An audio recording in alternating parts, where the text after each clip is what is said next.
Reading number 49 of the level 2 curriculum will tell us more about the asset-backed sector of the bond market.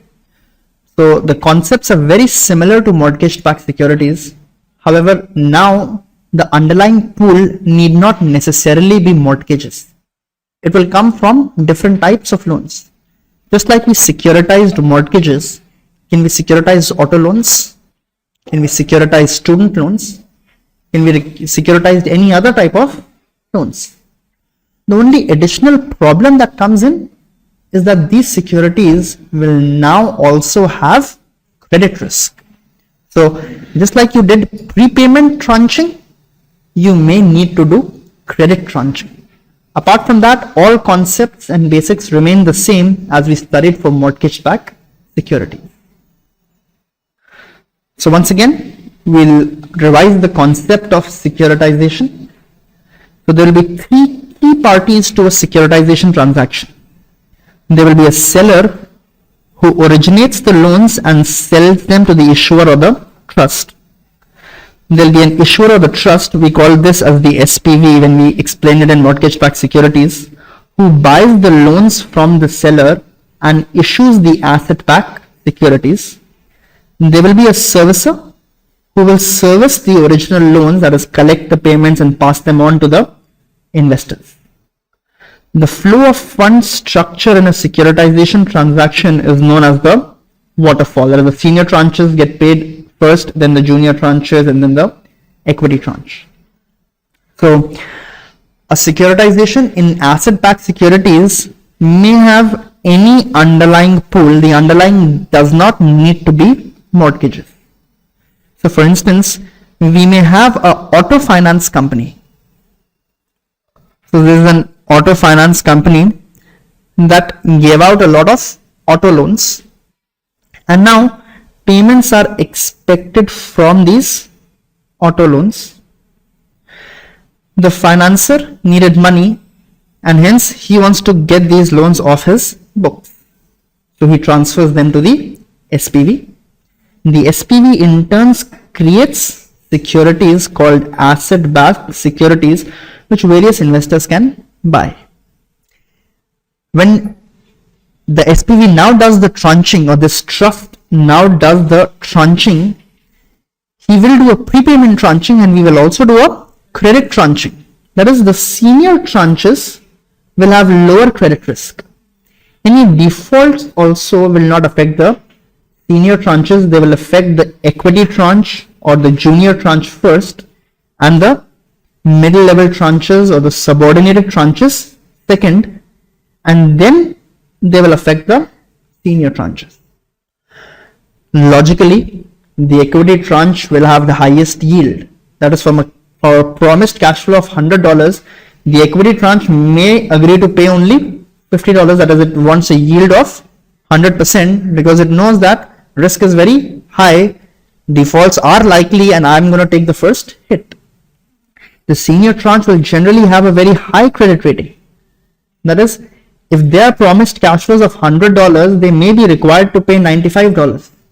That is, the yield to them is very low because the risk also is very low. So asset-backed securities have additional credit risk that needs to be adjusted for. EB structures are again divided into different tranches to distribute the prepayment risk to various investors. For example, sequential pay or plan amortization structures, as we saw in mortgage-backed securities. This is called prepayment tranching. In a senior subordinated structure, the subordinated bonds absorb losses first up to their par value, after which losses are absorbed by the senior bonds. If the total structure had $100 principal repayment was expected, 50 was allocated to the senior tranche, 30 to the subordinated tranche, and 20 was to the junior tranche or the equity tranche. If $10 default happens, or the loss given default is 10%, the subordinated and the senior tranche won't get impacted. Entire loss will be absorbed by the junior tranche or the equity tranche.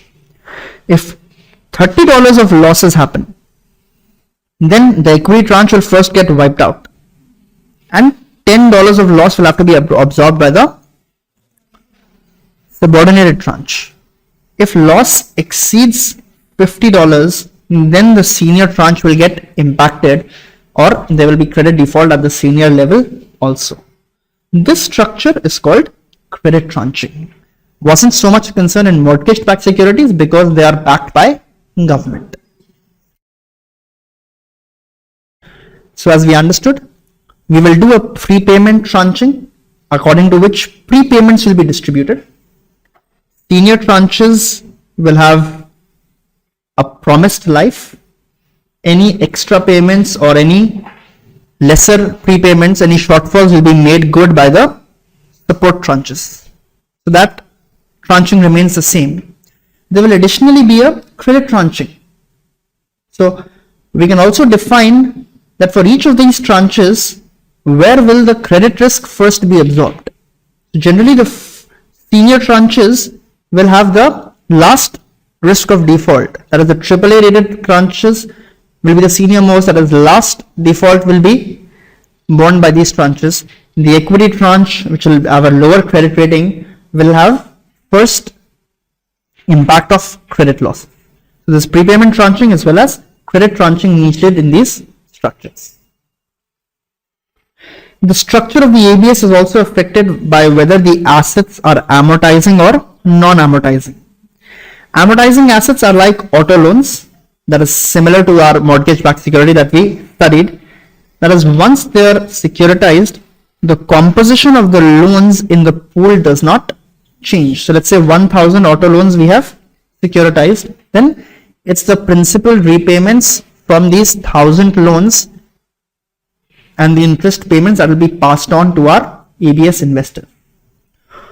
Loans disappear from the pool as they are paid off or default, but no new loans are added to the pool to replace them. In contrast, for non-amortizing assets like credit card receivables, so in 45 days, the credit card owner can pay whenever he likes, or if he doesn't pay, then there will be an interest charged to him, but there is no fixed date in which he has to repay a principal or in which we'll say he is defaulted. So if he pays late, we'll charge him more interest. If he pays early, so be it, there will be no interest. So you understand why these loans are called non-amortizing? Because there is no fixed repayment schedule in which these credit card receivables have to be paid back. So normally in these ABSs, what we do is that we have a lockout period. That is, we tell the investors that for the first 2-3 years, you will not be paid any principal back. So if the credit card owner pays us back the principal, then we just use that principal to invest in another credit card receivable.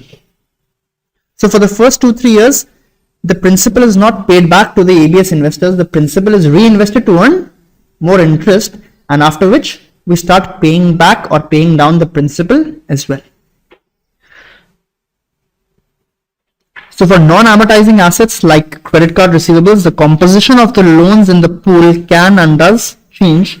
During the lockout period, cash flows from principal payments is used to invest in new loans to replace the amounts paid off. The ABS structures may require and generally have credit enhancements because there is credit risk, to make them attractive for relatively risk-averse investors or investors whose risk appetite is not as much. We have some credit enhancements.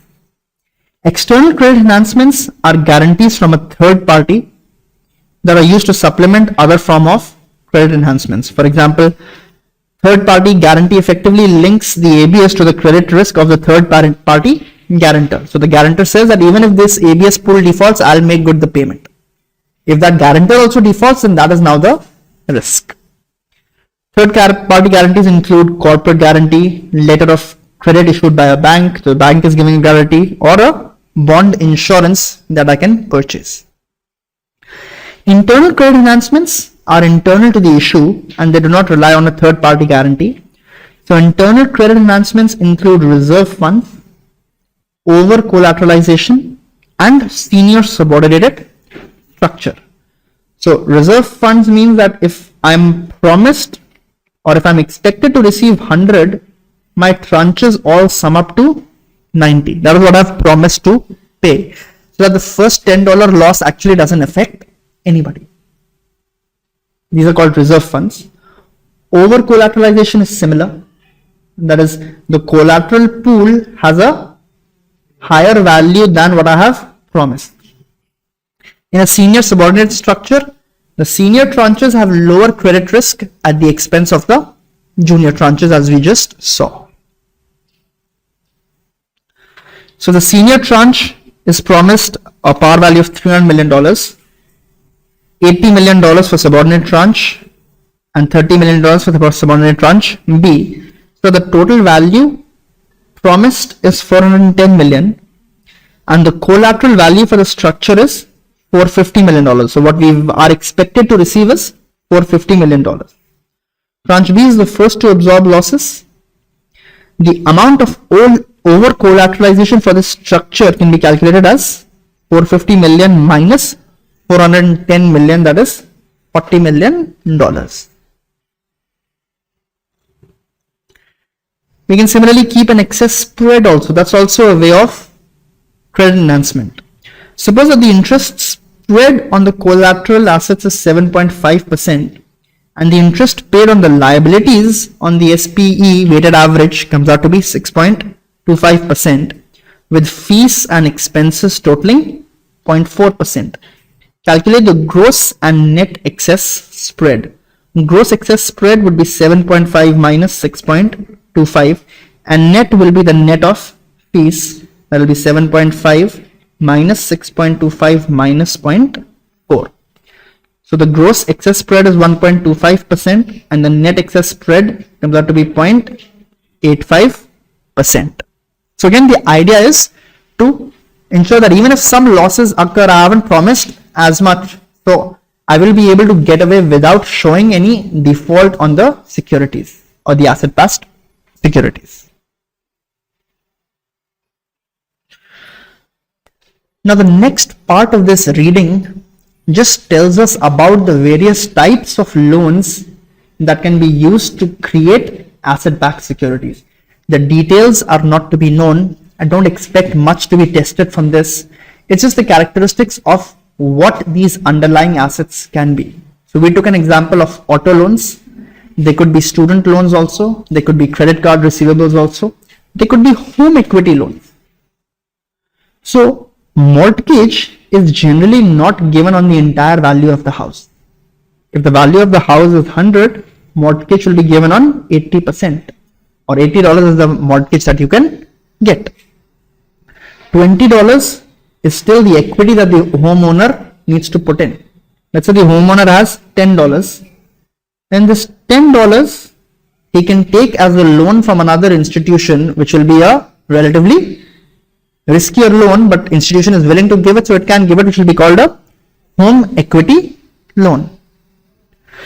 So closed-ended home equity loans are secondary mortgages that are structured just like a standard fixed rate fully amortizing mortgage. So you understand why this mortgage is given? This is to finance the equity for the second mortgage.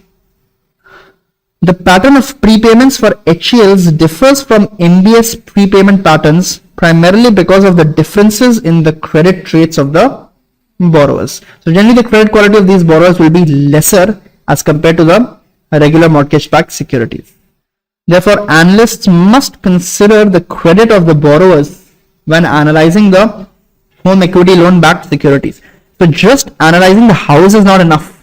For the regular mortgage lender, he sees that he has given only 80% of the value of the house. So even if the value of the house declines by 20%, he will still be able to recover his money by selling that house.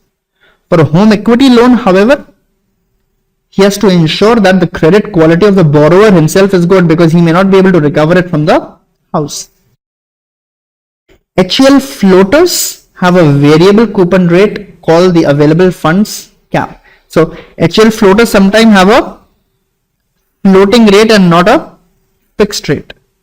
So they frequently include non-accelerating senior tranches and planned amortization class tranches as we structured for our mortgage-backed securities. So basically there's prepayment guarantee is also given, life is also guaranteed, and senior subordinate structures could be created for credit risk also.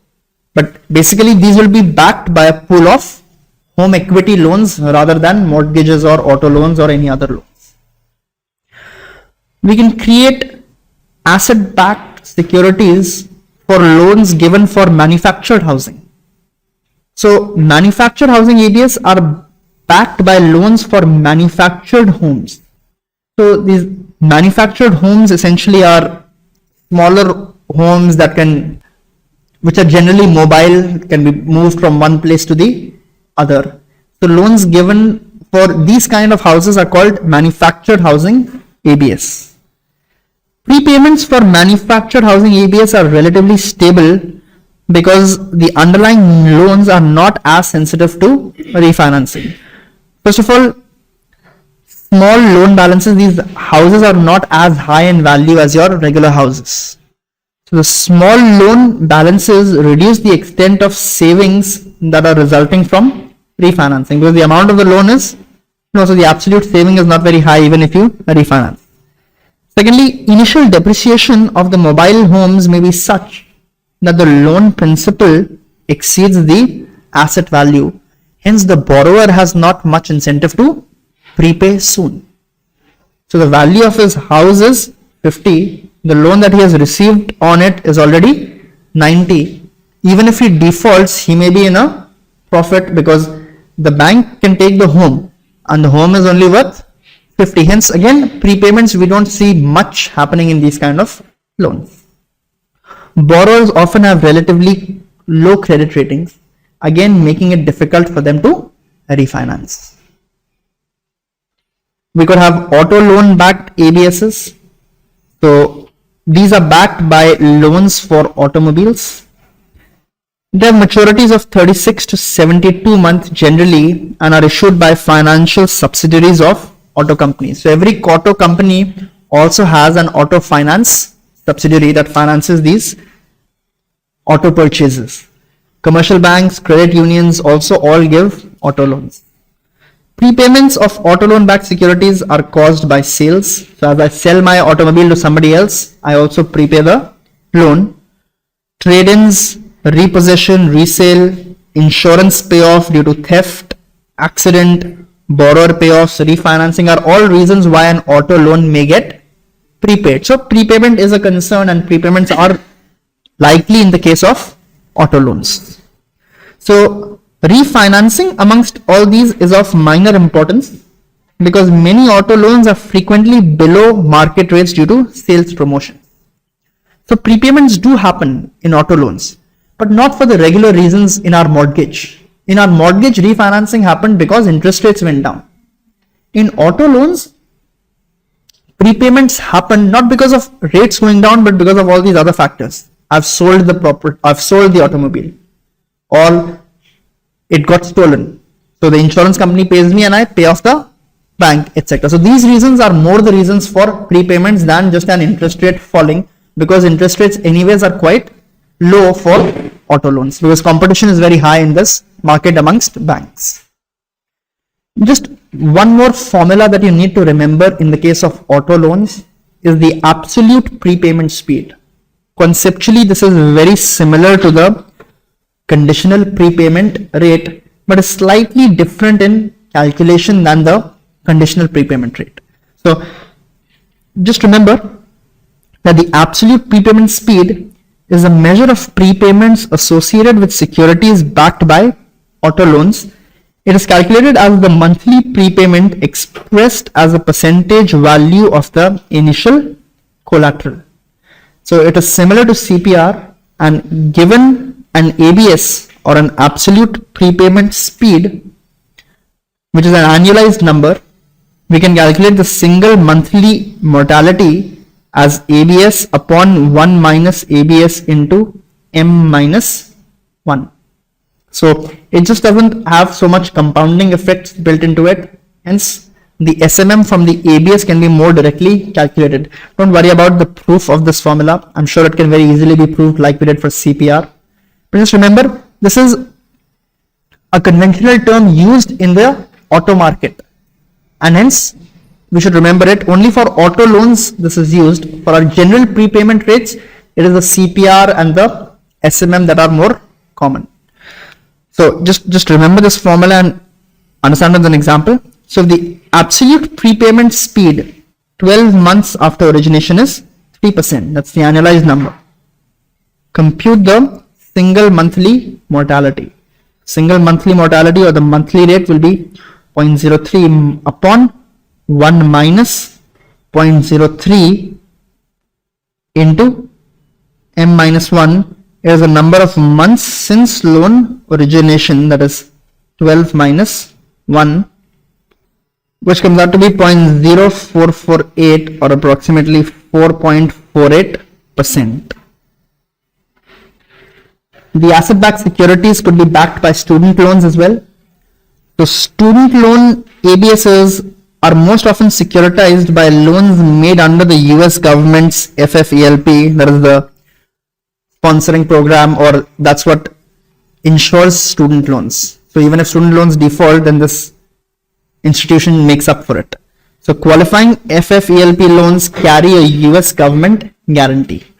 So prepayments may occur because of defaults. That is, if the student defaults, then the government will make good the payment, and that the government guarantee will make good the payment on that loan, or from loan consolidation, that is when the student prepays his loan. Asset-backed securities may be backed by small business administration loans.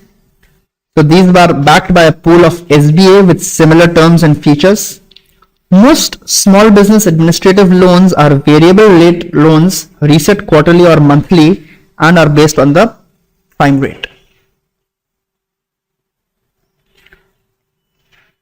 Credit card receivables ABS are backed by pools of receivables owed by banks, retailers, travel and entertainment companies, and other credit card issuers. The cash flow will include finance charges, annual fees, principal repayments by the borrowers or by the credit card holders. Credit cards have periodic payment schedules, but because their balances are revolving, the principal is not amortized. That is, there is no fixed payment. So a principal payment may be made earlier, it may be paid later. And the principal amount will also keep changing depending on the transactions that the credit card holder does.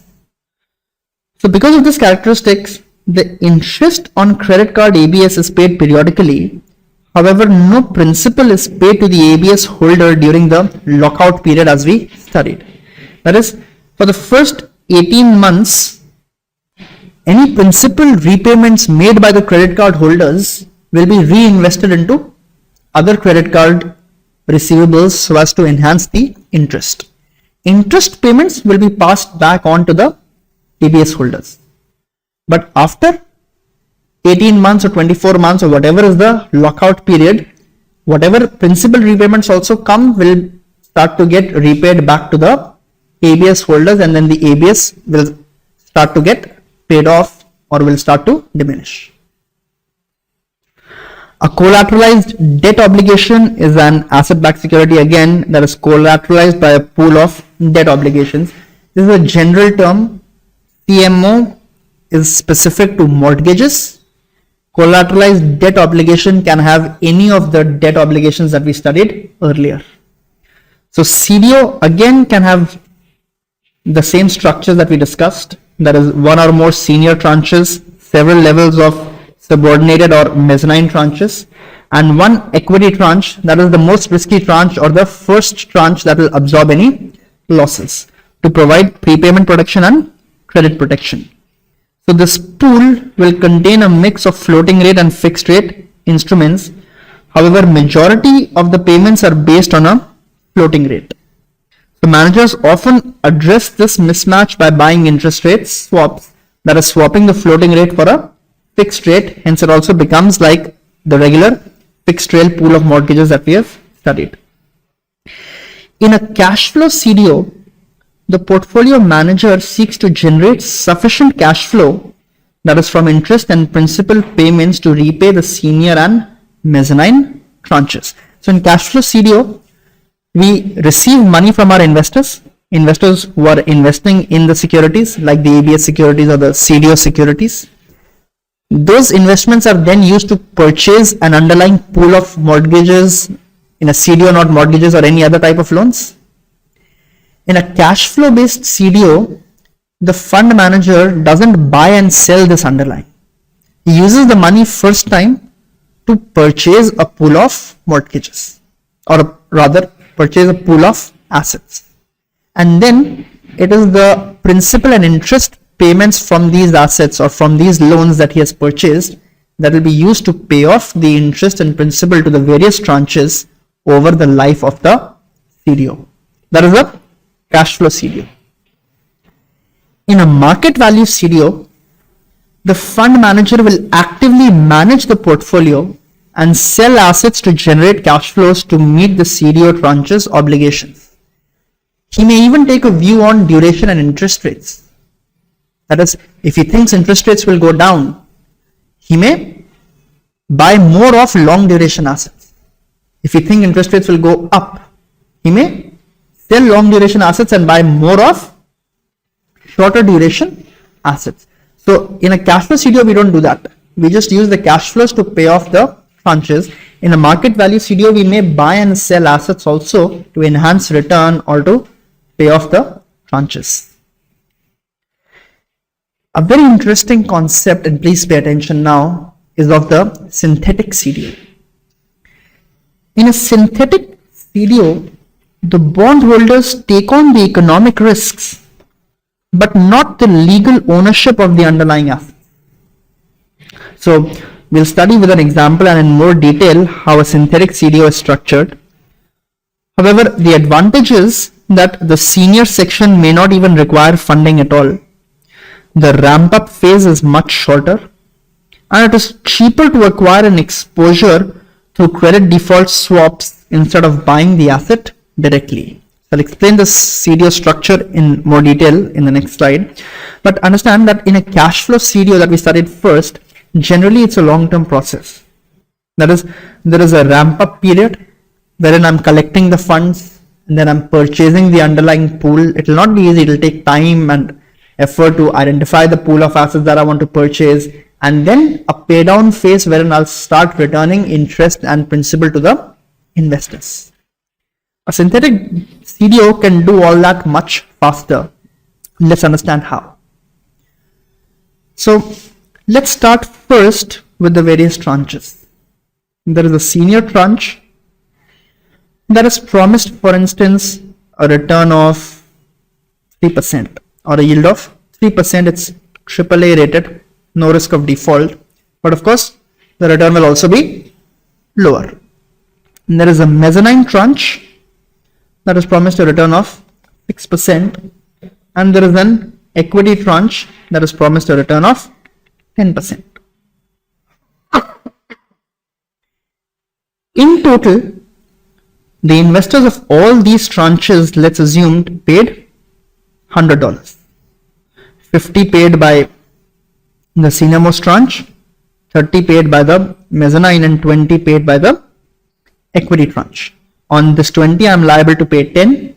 On this 30, I'm liable to pay 6. On this 50, I'm liable to pay only 3%. The equity tranche will absorb the first loss. Now, in a cash flow CDO, this $100 I would have used to purchase underlying assets. In a synthetic CDO, I don't do that. The difference between purchasing risky assets rather than purchasing treasury bonds is that of credit risk. By purchasing credit risky assets, essentially I want to take on the risk of default. And for taking on that risk of default, I get additional return. What a synthetic CDO manager will do is invest these $100 in treasury securities. That will give him a low return, let's say a 2.5 or a 3% return, in line with what the AAA rated branch bonds are. Slightly lower, 2.9% is what they will give. So that will make good the payment of the AAA rated bonds to some extent. but the remaining tranches still have to be paid. The additional return anyways was coming because of credit risk, which I haven't yet taken. How can I take the credit risk? Just short credit default swaps. Credit default swaps are instruments wherein you will receive a fixed spread. Let's say 5% you receive on the $100 of CDSs that you have shorted. You will have to make good a payment in case any default happens on the underlying.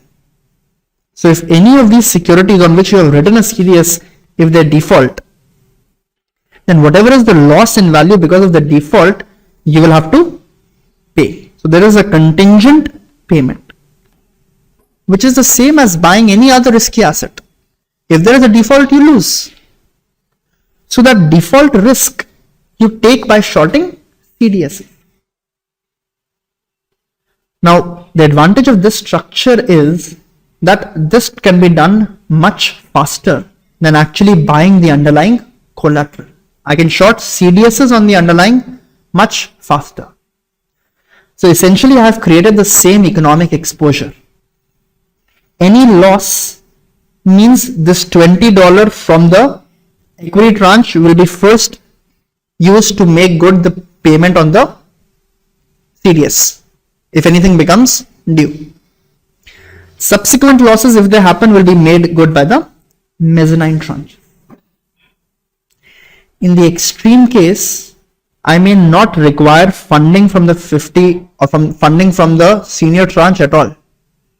What I may say is that you don't pay me $50 only. Anyways, likelihood of him defaulting is very, very low.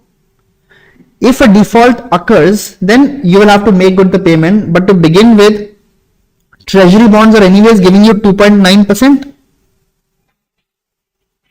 I will give you 0.1%. This $50 you yourself invest in treasury bonds rather than me doing it for you.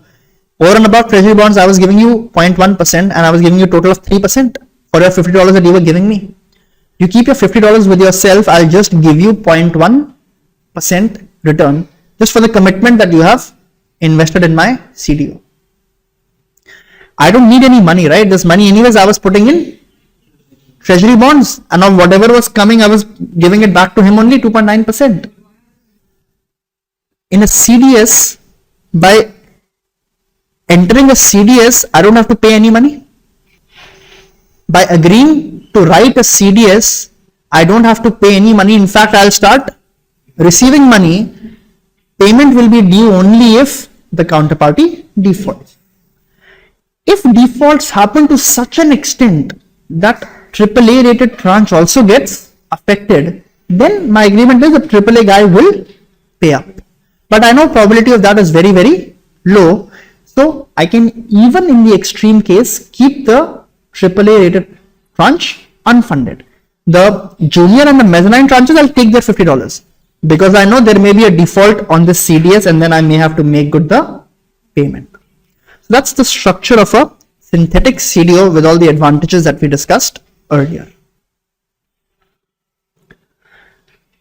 Now finally, we'll try to understand what is the motivation for creating collateralized debt obligations.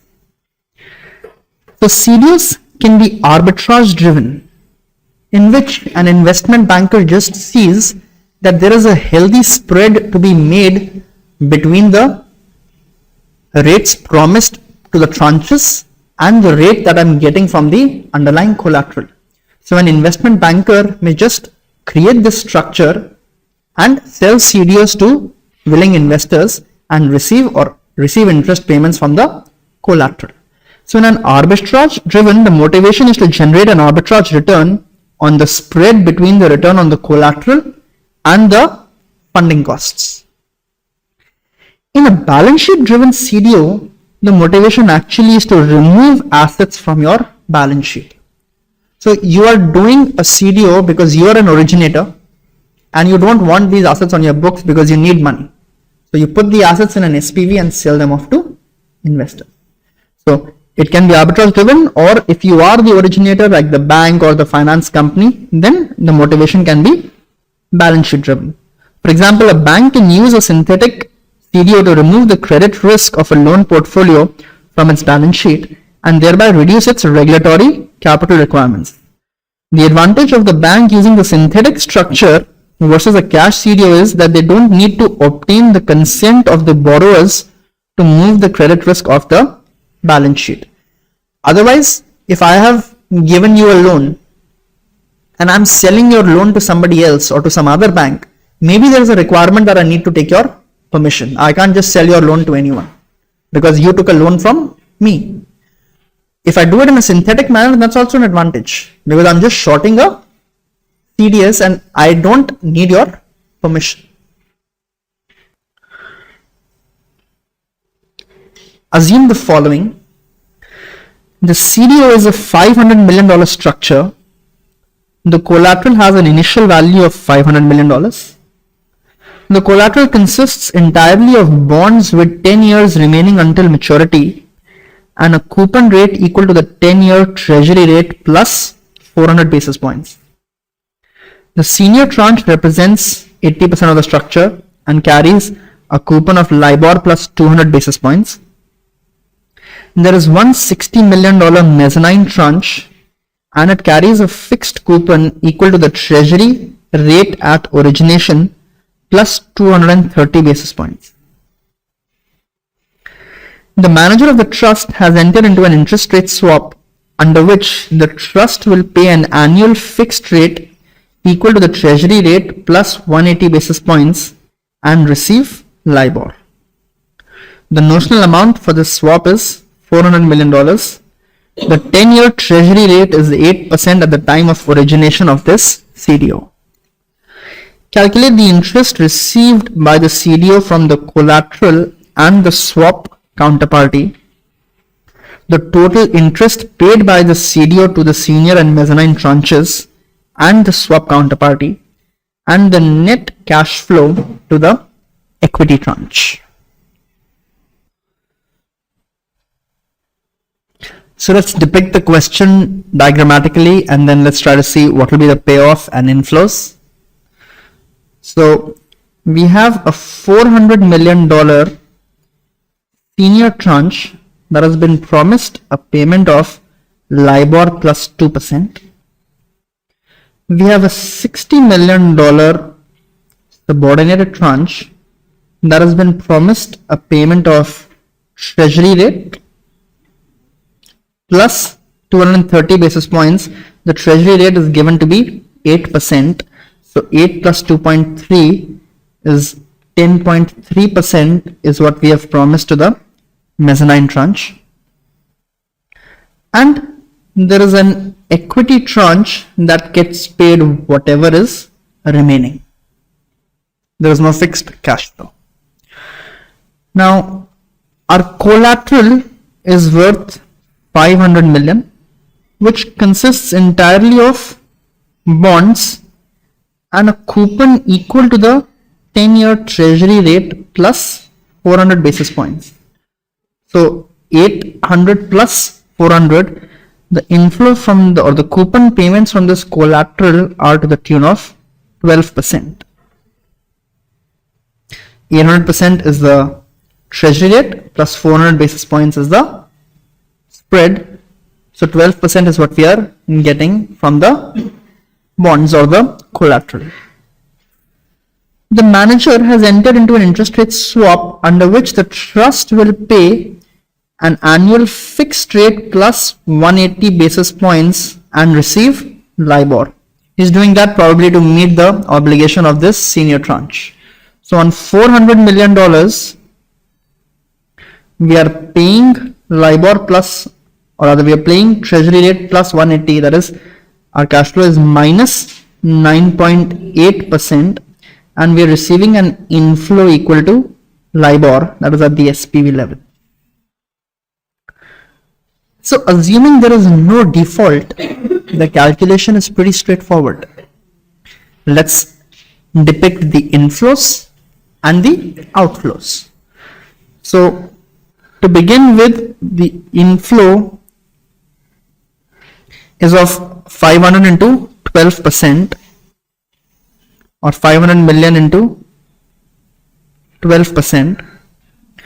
of which 4 into, or we can call it $60 million, of which 400 into 9.8% will be paid to the swap counterparty as the fixed rate payment. So minus 400 into 9.8% is what we pay to the swap counterparty, which comes out to be $39.2 million.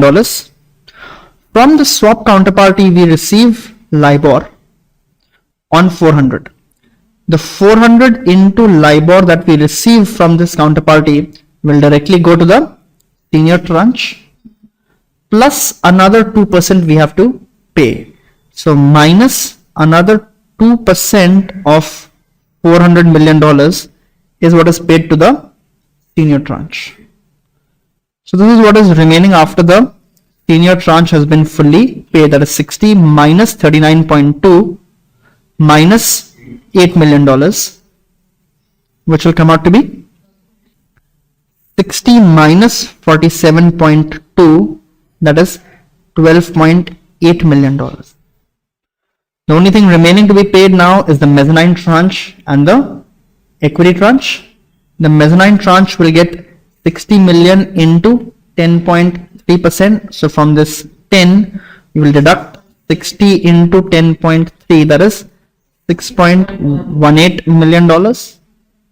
And whatever is remaining can theoretically be paid to the equity tranche, that will be 12.8 minus 6.18, that is $6.62 million. This is assuming no default. The equity tranche will get somewhere around 15% odd, slightly more than 15% return. But if there was any default, then that hit would have also been borne by the equity tranche. So please verify your answer.